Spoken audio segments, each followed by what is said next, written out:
This was about a decade ago, when Halloween was still a big thing. I was trick-or-treating with my two friends. I'll call them Alex and Ben, for the sake of their privacy. This was our first year going out alone and not having Alex's parents follow us around.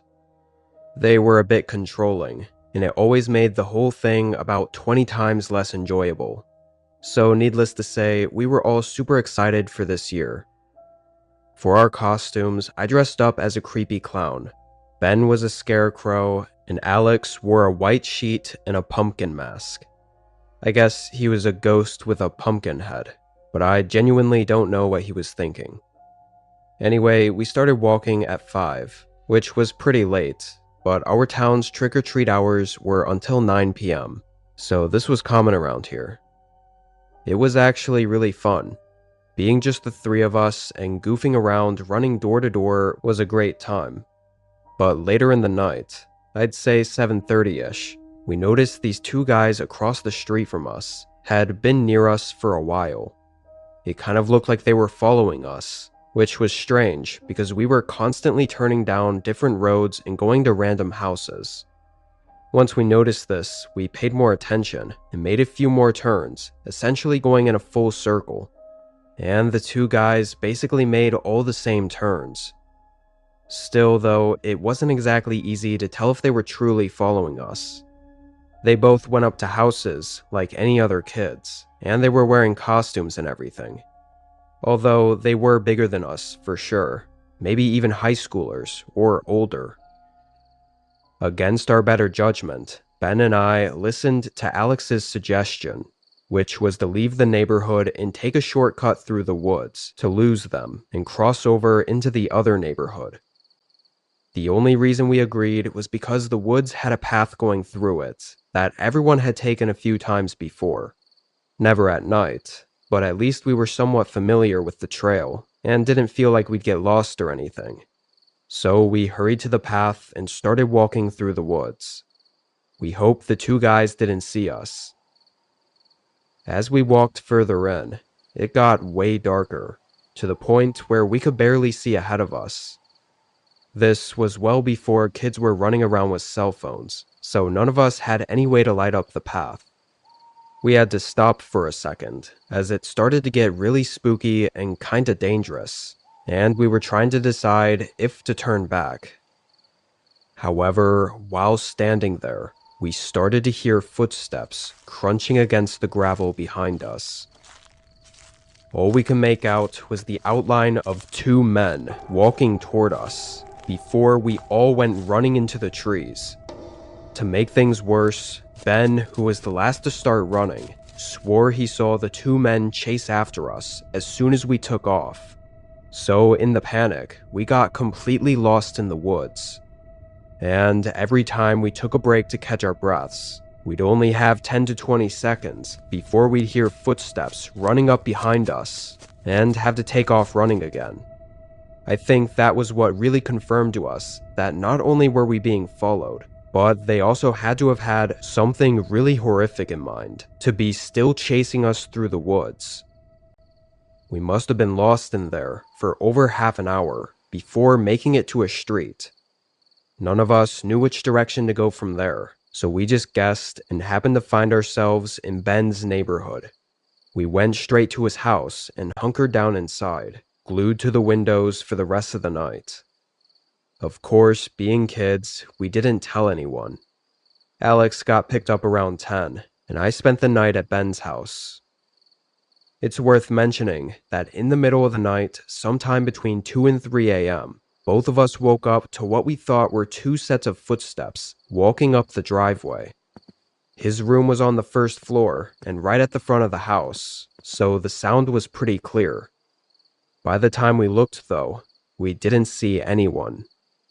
Could have been nothing, but both of us having woken up to it makes me unsure. After that, nothing else happened. Every other Halloween was completely normal. But we always got that little adrenaline spike, with that nervous feeling that we were being followed.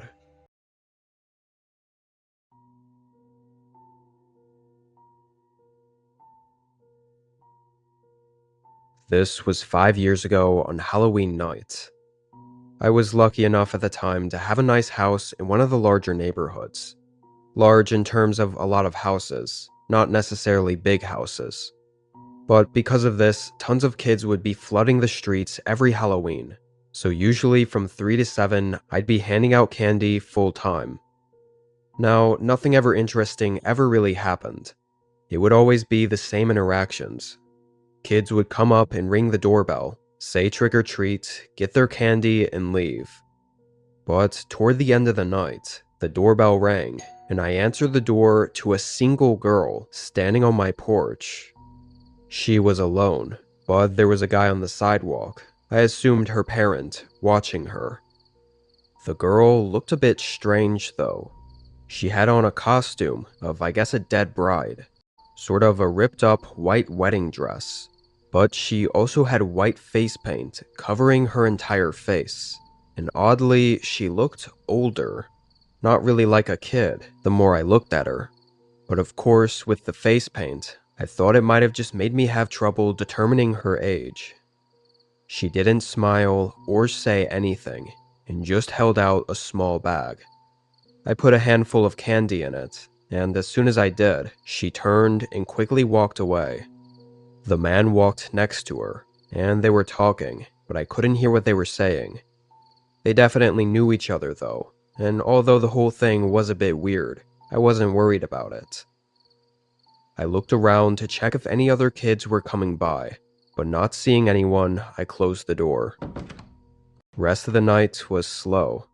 I had a few more kids come up to the door, but it was mostly over. I moved the candy away from the door and stayed up late, talking on the phone with some friends and cleaning up around the house. Honestly, I think I was up until 1 a.m. When I realized how late it was, I turned off all the lights and went upstairs to shower before bed. I was in there for maybe 15 minutes before I got out and happened to check my phone and noticed an alert from my doorbell camera. It was from 10 minutes ago, basically right after I got in the shower. Sometimes this happens and it was just a false alarm, but when I checked it, I immediately felt my stomach drop. For just a moment in the corner of the video, that same girl with the white wedding dress costume showed up, but immediately backed away, kinda like they remembered there was a camera and was trying to stay out of view. I quickly got dressed and hurried downstairs and looked outside. It was quiet, and nobody was on the porch. My heart started racing. This couldn't be a coincidence. But then I heard something behind me. I turned and stared down the shadow-filled hallway. I could hear whispers coming from the other end of the home. Two people talking back and forth. I instantly turned around, swung open the door, and sprinted out of the house and all the way to the other end of the neighborhood. I then called the police and waited anxiously. Not even a minute later, I got another notification from the doorbell app. My face went pale. The recording showed the girl and the man running out of my house.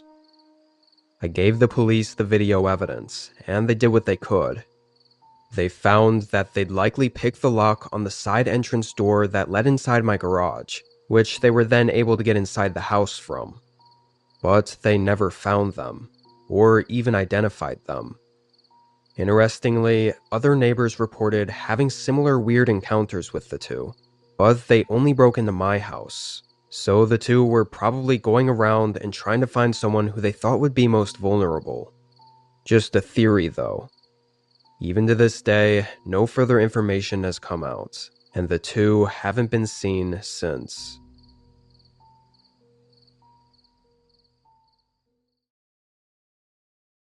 I was 15 and felt too old this year to be going around in a costume trick-or-treating on Halloween. Instead, I hung out with my friend Aiden, kinda just hanging out in my room and being bored. It felt like we should be doing something, because it was Halloween. Not only that, but my parents were gone for a work party in the city, so we had the whole house to ourselves for the rest of the night. After a while, we couldn't decide on anything cool, so we did the most unoriginal thing and went to the basement to watch a Halloween/horror movie. We found something decent and turned it on, then turned off all the lights. The basement was already kind of a spooky place in the house, being unfinished and with boxes and random stuff stored all around. Basically, there was just a couch right in the middle and a small TV in front of it. It was usually where my dad went to have a couple beers and stay up late while everyone else was sleeping. Anyway, we watched the movie for a while, getting past the introduction and whatever. But then we heard a thump. Both of us looked at each other, then paused the movie. The house was quiet. I thought it might have actually been from the movie, so I rewinded it and played it back, but there wasn't anything even close to what we heard. From the basement, everything upstairs sounded muffled, but we were sure it had to be from the floor above us. I got up, and Aiden followed as I went to the bottom of the stairs and listened again. Very quietly, we could hear more thumps. They were softer, moving around the upper floor. Me and Aiden just looked at each other in fear, not moving or talking, knowing exactly what the thumps sounded like. It was like someone quietly walking around upstairs. Then, suddenly, a voice called out. "Aiden! Aiden!" He called out Aiden's name several times. His voice was deep, and Aiden clearly had no idea who it was. And even if he did, they'd still broken into my house while my parents were away. We quickly found a place to hide. It was a very small closet in the corner of the basement. Pretty sure it was the utility closet, with the water heater and stuff. And only seconds later, the basement door creaked open. We could see through the small cracks in the closet. The upstairs lights shined down the stairs into the dark basement, and after a pause, the man started walking down. He walked slowly, getting to the bottom and pausing to look around, then moving into the middle of the basement. When he noticed the TV was on, he stared at it, then called out Aiden's name again. "Aiden!" He began looking behind some of the boxes, and even opened one and searched through it for a minute. I knew that box had old photo albums and family gifts and stuff, so it was super creepy to watch this guy just looking through them. But after being down there for 5-ish minutes, he headed back upstairs. We heard his footsteps wander the upper halls for a while. Then it went quiet. After waiting in the closet for what felt like a whole hour, I finally snuck out, got my phone, and called for help. I'd waited so long, though, that the guy was already gone, and with how dark the basement was, we couldn't see any features of the guy to identify him with. Clearly, though, he knew who Aiden was, and found out he'd be alone at my place for the night, and was definitely stalking him, probably to kidnap him, and maybe even me too. It was an extremely disturbing situation, and I still talk to Aiden to this day, but nothing has ever come from it. We never saw that guy ever again.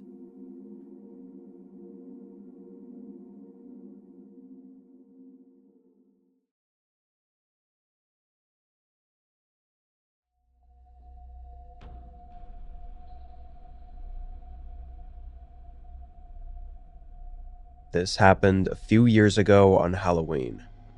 I was still a kid, not super young, but getting to the point where some people in my age group would start deciding to skip out on trick-or-treating.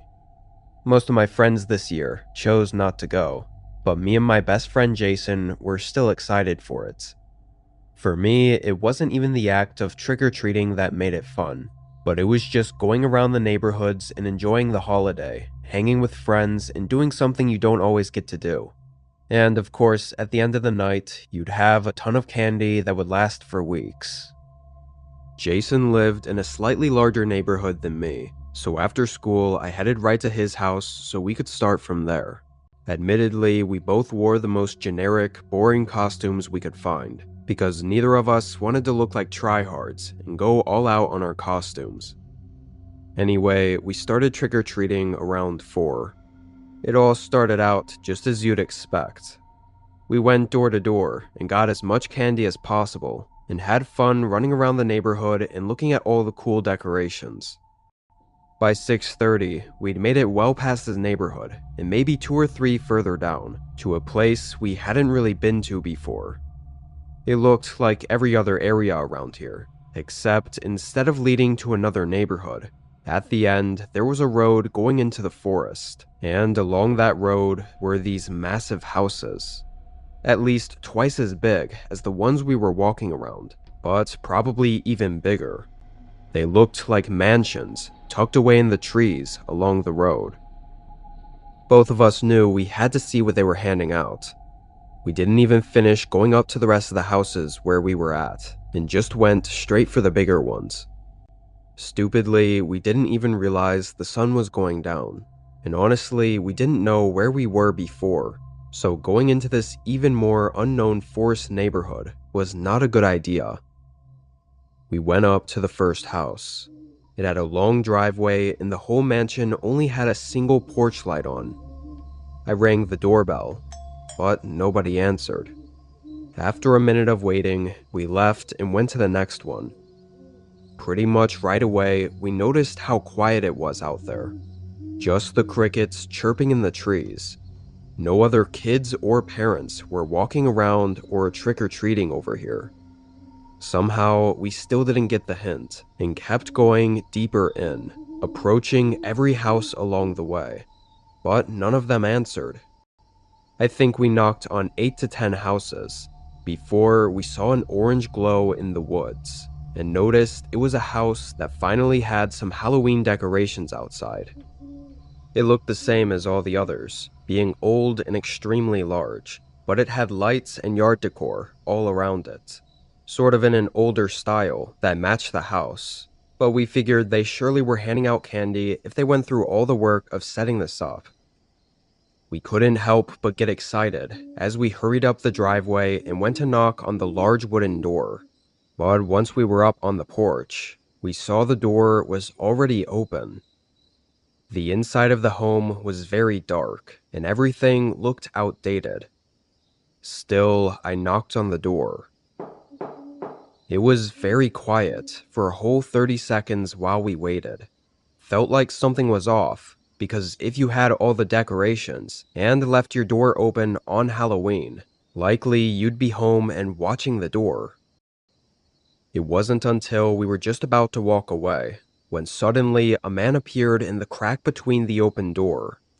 He was an older guy, 50s at least, with thin hair and these really open eyes. It almost didn't look natural. He smiled and said Happy Halloween, and said he had candy just inside for us. There was an awkward pause for a few seconds, because we thought he was going to go back to grab the bowl, but instead he just stepped aside, as if inviting us in. Neither me or Jason moved.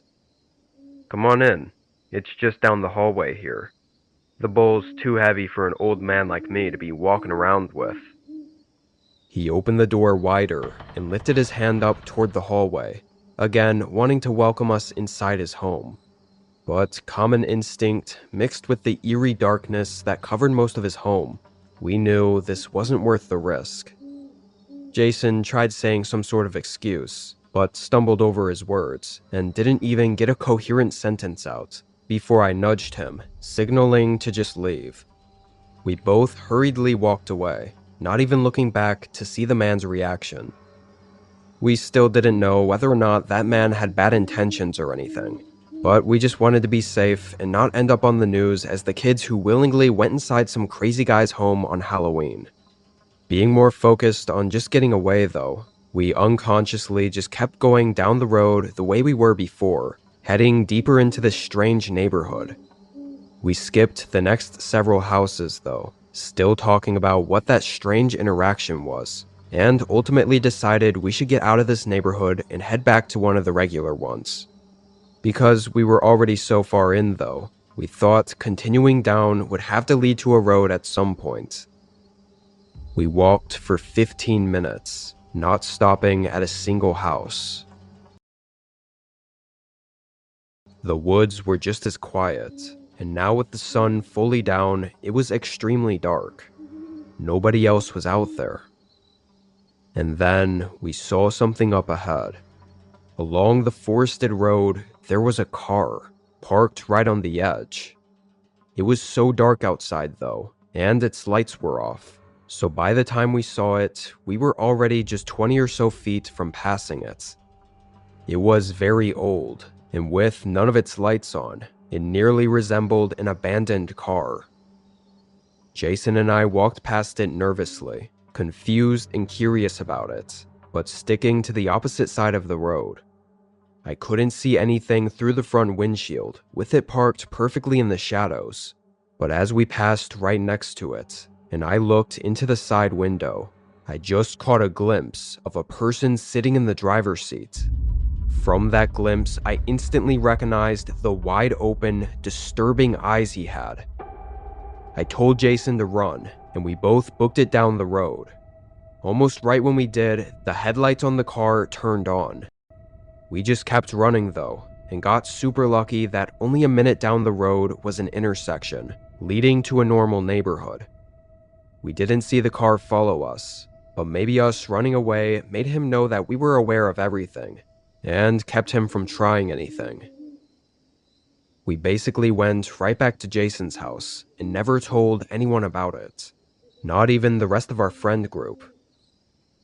That was our last year ever going out trick-or-treating for Halloween.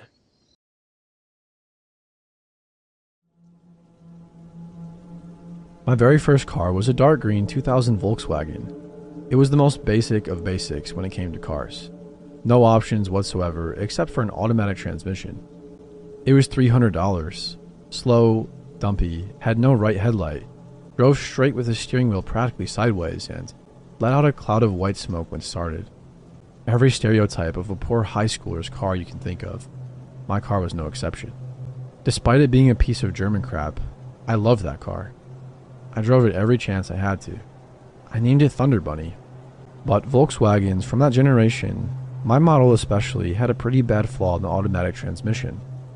I'm not sure exactly what causes it, but essentially, the transmissions gradually get worse and worse until the car will not shift into third gear. And there's not a thing you can do from there. So a couple of weeks after Halloween 2019, I was going about 30 miles per hour when the engine suddenly roared and the car wouldn't speed up. I feared the worst, and my fears were justified. My dad, a mechanic, didn't even have hope for my car. She was gone already, and so much to my dismay, we started looking for a new car. It only took about a month for us to find it. A dark green 1999 Volkswagen. Exactly like my old car, in absolutely everything. She was faster, had heated leather seats, auto windows, an auto sunroof, everything. All except for an automatic transmission. I knew how to drive manual, so it was perfect. I had a new baby from the crackhead neighbor girl to Scarlett Johansson. At least in my eyes. I loved that car even harder. Gave it another nickname and was happy. Okay, I'm about to get to the story, but I have a few more quick things to explain. You can skip this if you want, but it's important, but I guess not vital to the story. First, for people that might not know, when you have a manual car, you cannot leave it in gear and take your foot off the clutch. If you do, the car will stall, which is bad, so if you do leave your car in gear, you need to turn the engine off before taking your foot off the clutch. If you don't want to turn the car off or have it turn itself off, you need to pull the handbrake or it will roll away. Guess what the only really broken thing on my car was at the point this story takes place? If you guessed the handbrake, you're right. And that was the second thing. No handbrake. Okay, now to the story. I started working as a pizza delivery driver in a smaller growing town in Michigan. It was good money, but once in a while I delivered to an incredibly sketchy place and I've had a few shotguns pulled on me. One night, about 2 months ago, I was delivering on a Friday. Usually Fridays are very busy, but this day was a little slow. So when a delivery came at 8:30, half an hour before we closed, I jumped on it. I realized it was 7.1 miles away, so all of the closing jobs would be done by the time I got back, and I would have been able to leave immediately. It was way out of town in a wood-surrounded neighborhood, but again, no work when I got back to the store. Seemed like a good deal to me. And I'm all about those sorts of deals. So I climbed into my car and went to drive the 7.1 miles away. As I pulled up to the house, I began to get a bad feeling. The house was in a small trailer park neighborhood, next to a lake. The kind where the houses are all a good distance apart with a likely drug problem, and was completely dark. No lights on inside. There was a single car in the driveway and an open window on the side of the house. I pulled in behind the car in the driveway and sat there for a moment. Something was off. By the house being completely dark, I mean there wasn't so much as a night light that I could see. Usually when I deliver to a dark house, there is at least a light on upstairs or something that would signal someone being awake, waiting for their pizza. But the house seemed dead. Nevertheless, I put the car in gear, turned off the engine, grabbed the small cheapest pizza we had, and got out. Without my headlights on, there was nothing. I could barely see the house. The only light was the dim moon. I walked onto the porch and past the big open window to the front door. As I reached the front door, I saw it. The door was slightly cracked open, just enough for me to see into the void of the house. Thinking of every single horror movie I've ever seen, I said aloud, "Screw this," and hurried back to my car. I'm a tall, well-built looking guy, but despite my wide shoulders and baggy hoodie, I'm a frail thing and can hardly fight off a small dog. I got into my car and turned on the engine. My headlights illuminated the house, and almost simultaneously, the living room light behind the big open window lit up, and a single guy looked out and walked to the front door. I cursed to myself and weighed my options. If I went up to the door, I could die. If I noped out of there, I would 110% be fired. That meant no new car parts, no gas money, no cute dates with my girl, just sitting at home doing virtual schoolwork. It was a stupid choice, I know, but I grabbed the pizza and opened the door. Making a choice I'm damn glad I made. I took the car out of gear and climbed out. Mostly so my engine would still be running so that if I needed to, I could run back and immediately take off. I walked to the door where the man had opened it the rest of the way. As I got closer, I got a good look at him. I'm not one to judge a person based on their physical appearance, but this guy's head was cleanly shaven and was covered in tattoos. He was wearing a pair of gray jeans and a white tank top. He had a scowl on his face and was staring me dead in the eyes. I looked past him for a moment into the house, which was completely empty. As I got close enough that I started opening the pizza bag, he started to reach around his waist. I stopped. He was staring at me with the most evil grin I've ever seen. I knew in that moment that I was about to die. I had always heard your life seems to flash before your eyes. I thought about my girl, that she wouldn't know what happened. My work would stop delivering upon my disappearance, assuming that my body was never found. My dad would regret telling me he was happy for me landing this job. That's when I heard it. That distinct sound of gravel under tires. My only pathetically small chance of escape was rolling away. I didn't even look back at the car to know that. I just stared at the man and was about to say, "Screw you," when he looked back at my car. I heard the sound of the car rolling. It was getting closer. The guy's eyes went from the driveway to behind me. I finally looked over my shoulder. My car had rolled backwards and had come to a smooth stop near the mailbox of the house. I looked back at the guy, who had a nervous look. He looked back at me and scowled again and took his hand from around his waist. He reached into his front pocket and took out $12 and handed it to me. Gave him the pizza and watched him slam the door shut. I ran back to my car and practically tore the door off trying to get in. I looked back at the house and the man was standing in front of the window, staring out at me. You better believe I nearly spun the tires on my way out of there.